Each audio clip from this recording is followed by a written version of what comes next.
एक भाई पूछते हैं, भाई का सवाल है, सवाल बड़ा अहम सवाल है। पूछते हैं कि मुफ्ती साहब, हर साल कुर्बानी मैं अपने नाम से करता हूँ। मेरा एक लड़का है, वो कमाकर मुझे देता है, उस पैसे का मालिक मुझे बना देता है कि अब्बू अब्बू पैसे आपके हैं। तो मुफ्ती साहब, मैं इन पैसों से घर घर का खर्चा चलाता हूँ, तो कुर्बानी मेरे नाम से होगी या मेरे बेटे की तरफ से होगी? है दीन का ये मरकज़ मुफ्ती निशात आलम, ये दीन का तर्जमा है मुफ्ती निशात आलम।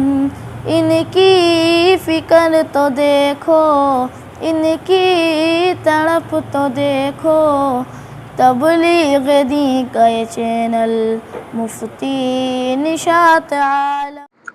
एक भाई पूछते हैं, भाई का सवाल है, सवाल बड़ा अहम सवाल है।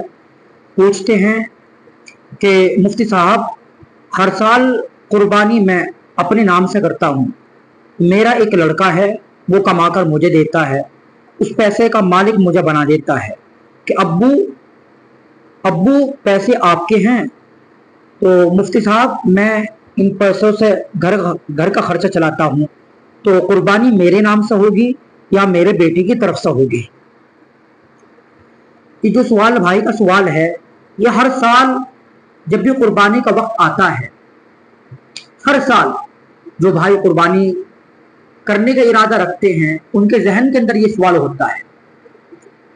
वो कश्मकश में रहते हैं कि अब हम इस साल कुर्बानी अपनी तरफ से करें या फुला की तरफ से करें या वालिद साहब की तरफ से करें या मरहूम रिश्तेदारों की तरफ से करें।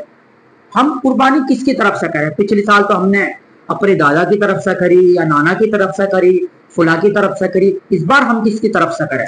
तो हर साल ये सवाल कुर्बानी करने वालों के जहन में रहता है। तो आज मैं इस सवाल को बड़े अच्छे तरीके से आपको समझाने की कोशिश करूंगा, और ये जो भाई ने पूछा है, उम्मीद करता हूं ये भी समझ जाएंगे। आपकी जो औलाद, आपका जो लड़का है, जो कमाकर आपको पैसे देता है और आपको मालिक बना देता है, जिन पैसों से आप घर का खर्चा चला रहे हैं, जैसा भाई ने सवाल पूछा है, तो जब उन पैसों का मालिक आपको बना दिया, वो पैसे आपके लड़के ने आपको दे दिए कि अब्बू ये पैसे आपके हो चुके हैं, आप मालिक हैं, आप उन पैसों से घर का खर्चा चलाते हैं, तो मेरे भाई वो कुर्बानी करना आप पर वाजिब है। अगर वो पैसा इतना है जो आपका लड़का आपको दे रहा है कि आप पर कुर्बानी वाजिब हो रही है, आप निसाब तक पहुंच गए हैं, तो आप पर शरान कुर्बानी करना वाजिब है। रहा मसला लड़के का, तो लड़के के पास अगर पैसा इतना है कि वो निसाब की बकदर है, अगर वो पैसा इतना है कि वो निसाब को पहुंच रहा है, यानी शरान कुर्बानी वाजिब हो रही है, तो फिर लड़के पर अलग कुर्बानी वाजिब है और आप पर अलग कुर्बानी वाजिब है। तो खुलासा कलाम ये हुआ कि हमारे मुआशरे में औलाद वालिदैन को कमा कर देती है, वालिदैन ही घर का खर्चा चलाते हैं।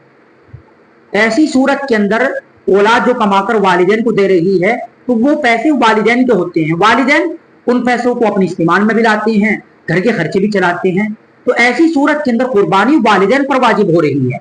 अलबत्ता अगर औलाद पर इतना पैसा अलग से जुड़ा हुआ है कि वो कुर्बानी वाजिब हो रही है, तो फिर औलाद पर अलग से कुर्बानी करना वाजिब होगा।